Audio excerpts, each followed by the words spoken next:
애프터월가 오늘은 와이즈 경제연구소의 차영주 소장과 함께 하시죠. 안녕하세요. 안녕하십니까? 쉽지 않습니다. 예. 예. 상당히 좀 어렵습니다. 이제 우리 증시도 어려운 상태인데 그나마 좀 이제 뉴욕 증시가 우리한테 좀 응원군 역할을 해줬으면 좋겠는데 저는 아침에 그러니까 어제 자기 전에 잠깐 이제 보니까 좀 빠지다가 네. 중간에 깼을 때 올라오더라고요.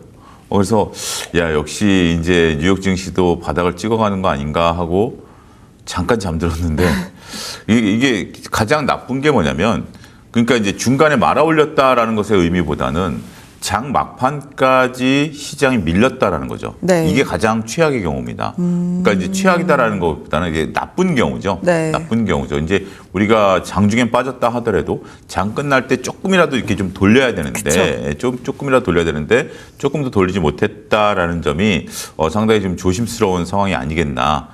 좀 그렇게 말씀드릴 수 있겠습니다. 그러니까 이게 딱 케빈 허씨의 기자회견 끝나고 나니까 야 매판 가봐 약간 이런 거 같더라고요. 그래서 그 막판에 낙폭이 좀 깊었는데 케빈 허씨의 색깔이 궁금했었죠. 네. 매판지 비둘기인지 매둘기인지 네. 였는데 역시 원래 갖고 있었던 성향. 그러니까 이제 좀 이렇게 속된 말로 원래 매파였는데 트럼프 대통령한테 잘 보이려고 비둘기적인 모습을 보이다가 자켓만 비둘기 입었다가 그래서 매둘기 아니냐 우리가 네. 이제 합성어죠. 매둘기 아니냐 이렇게 봤는데 역시 매파적인 성격. 근데 뭐 꼭 케빈 허씨가 아니다 하더라도 우리가 이제 가장 중요한 것은 투표권을 가지신 분들 중에 그러니까 이제 수많은 연준 위원들이 다 모여서 회의를 합니다. 네. 그렇지만 이제 투표권을 가지신 분들만 투표를 하는 건데 그분들 중에서 세 분이 일단 그런 발언을 했다라는 것이 상당히 좀 조심스럽지 않나 싶습니다.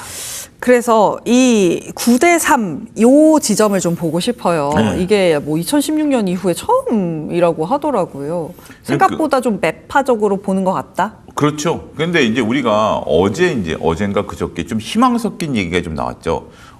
연준이 금리를 인하할 가능성도 있다. 한번 이제 워딩이 이제 그런 워딩이 있었죠.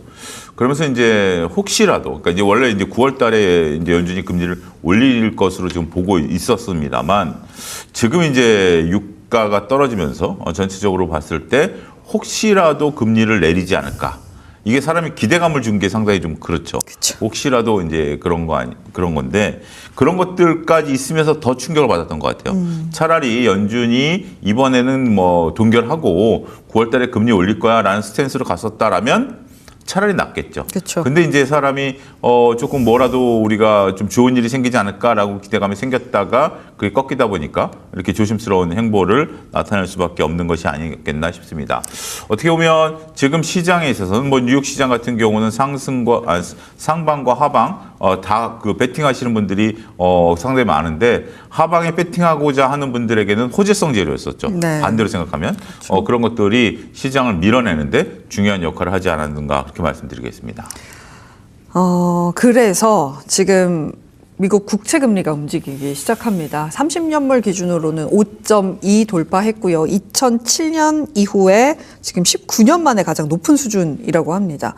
이렇게 높은 게 맞는 건가요? 어떻게 보세요? 일단 뭐 현재 지금 우리가 기준금리는 움직이지 않았습니다만 실질금리가 이렇게 반영하기 시작했다라는 거죠. 네. 그래서 이제 지금 이제 이런 정도의 금리 수준이라면 한 차례 올해 연준이 금리 인상하는 것이 아니라 두 차례 내지 세 차례까지도 시장에서는 금리 인상 가능성을 좀 보고 있습니다. 올 안에요? 올해 이제 보는 거 그걸 이제 반영하죠. 그러니까 이제 5%대까지 이제 급등을 한 거죠. 네. 그런 것들을 이제 물론 이제 이것도 이제 조정이 나오겠죠. 미세 조정이 이제 나오긴 하겠습니다만 이러한 부분들이 지금 이제 어떻게 움직일 것인지는 신중히 좀 지켜봐야 되겠습니다만 일단은 그런 쪽에 이제 베팅이 들어가지 않았을까 그렇게 조심스럽게 말씀드릴 수 있겠습니다.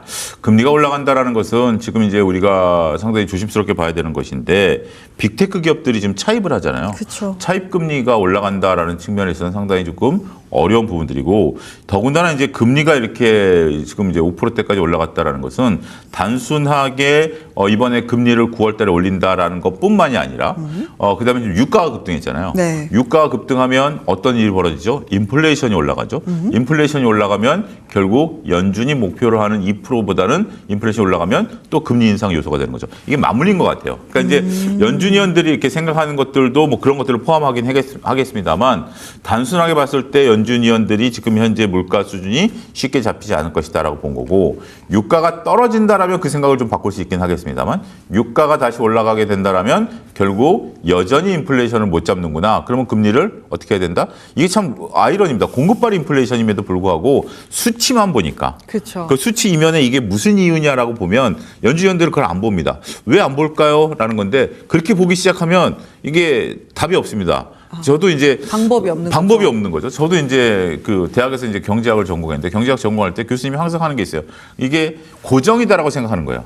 이게 이제 우리가 이제 뭐 숫자 위에다가 이제 발을 그리는 건데, 지금은 이게 지금 왜 올라갔느냐? 그럼 이제 나중에 떨어질 거다라고 보는 게 아니라, 지금 물가가 올라갔어? 그러면 물가가 올라간 걸 그러니까 고정시켜 놓고 거기에 따라서 인플레이션을 보는 거거든요. 네. 이게 이제 경제학의 기본 원리이기 때문에, 지금 이제 그런 부분들을 감안하면 상당히 그런 것들을 이제 지금 시장 빠르게 반영하죠. 네. 당장 빠르게 반영하기 때문에 충격을 좀 준 것이다, 이렇게 말씀드리겠습니다. 그러니까 공급발 인플레이션이면 이 공급을 어떻게 좀 조절하는 무언가 방법이 있다면 그걸 할 텐데, 그렇죠. 그게 안 되니까 그냥 금리를 올려서 이 물가를 잡는 방법밖에는 없는 상황이라서 지금 시장에서도 금리 인상을 프라이싱하는 모습들이 계속해서 나타나고 있고, 실제로 케빈 러시 같은 경우도 뭐 금리 인상도 방법이고 여러 가지 쓸 수 있는 거 다 쓰겠다라고 이야기를 했습니다. 말씀해 주신 게 금리가 올라가는 게 문제가 이제 테크주들이 차입을 하고 있기 때문이다라고 말씀을 주셨는데, 딱 마이크로소프트의 실적이 발표가 됐습니다. 지금 애프터마켓에서 많이 오르네요. 마이크로소프트 7%대 강세를 보여주고 있습니다. 일단 클라우드주와 코파일럿주와 그러다 보니까, 근데 이렇게 투자했는데 우리 조금 더 투자할 여력이 있어, 현금 흐름도 좋아, 이건 것 같거든요. 그렇죠. 아무래도 이제 그런 부분들이 크게 작용한 거죠. 지금 이제 일부 기업들, 뭐 우리가 오라클 쇼크에서도 보여지죠. 첫 번째 쇼크였죠. 900억 달러 투자하는데 400억 달러를 차입하겠다라는 거 아니겠습니까? 그런 거였는데, 지금 아직까지 MS 같은 경우는 이런 것들을 뭐 자신의 FCF, 잉여 현금 흐름 내에서 투자할 수 있다라는 것이 다른 기업과의 어떤 비교 우위, 이런 것들이 나타난다라는 거죠. 선순환 구조를 갖고 있는 거죠. 네. 돈을 벌어서 그걸 갖고 투자를 하고 또 돈을 벌겠다라는 거기 때문에 가장 이상적인 모습을 실현하고 있는 부분들이 아니겠나. 그리고 오늘 또 여러 기업들이 이제 실적 발표가 나왔습니다만, 그래도 컨센서스를 다 상회해 버렸잖아요. 네. 컨센서스를 다 상회했다라는 것들. 그리고 뭐 우리가 아무리 뭐 흠을 잡으려고 하더라도, 우리가 이제 권다영 앵커가 항상 저한테 하는 얘기가, 차영주 소장님은 흠 잡을 데가 없습니다라고 얘기하는 것처럼, 그럼요. 예, 흠 잡을 데가 없는 이제 모습이, 예, 흠 잡을 데가, 내 목소리가 별로 안 좋으신가요? 네. 모르겠습니다만, MS 같은 경우는 지금 이제 어떻게 보면 흠 잡을 데가 없는 모습들이죠. 네. 이제 그런 것들이 나타나면서 시장에 있어서 긍정적인 이제 시간에서 올라가는 모습들이 나타나고 있는 것이 아니겠나. 근데 이것을 놓고 보면, 한 가지 우리가 지금 문득 드는 생각인데, 네. 결국 시장이 지금 우려하고 있는 바들도 있긴 하겠습니다만, 이런 마이크로소프트와 같은 선순환 구조를 보이게 된다라면 시장은 언제든지 살 마음이 있다라는 것을 지금 이제 우리가 보여주는 것이 아니겠나. 그러니까 이제 좀 예를 들어서, 야, 너네가 좀 차입을 해? 지금 이제 뭐 메타 같은 경우가 이제 그런 거죠. 생각보다 실적이 좀 덜 나왔어. 근데 차입까지 해? 언제까지 투자할 건데? 라는 부분들인데, 근데 마이크로소프트는 얘가 뭐 정말 흠잡을 데가 없네? 그러면 메타도 결국은 그러니까 메타가 마이크로소프트를 따라간다라는 게 아니라, 결국 메타의 사업 모델도 우리가 이제 돈을 벌어서 투자를 하겠다라는 생각을 가지고 투자를 하고 있는 거 아니겠습니까? 네. 그런 모습이 나오게 된다라면 결국 주가는 어떻게 될까요? 지금이 저점일 수 있겠다. 완전 바닥이냐라기보다는 우리가 이제 여기서 더 하락하겠느냐라는 것보다는 좀 긍정적인 모습으로 가려고 하는 것이 아니겠나. 제가 요즘 종종 드는 게 이제 쿠팡, 지금의 이제 쿠팡 논란된 거 말고, 쿠팡이 5년 동안 적자였다가 흑자로 돌아섰잖아요. 네. 그때 저는 쿠팡이 이제 그거 할 때 손정혜 회장이 저는 개인적으로 늪에 빠졌다.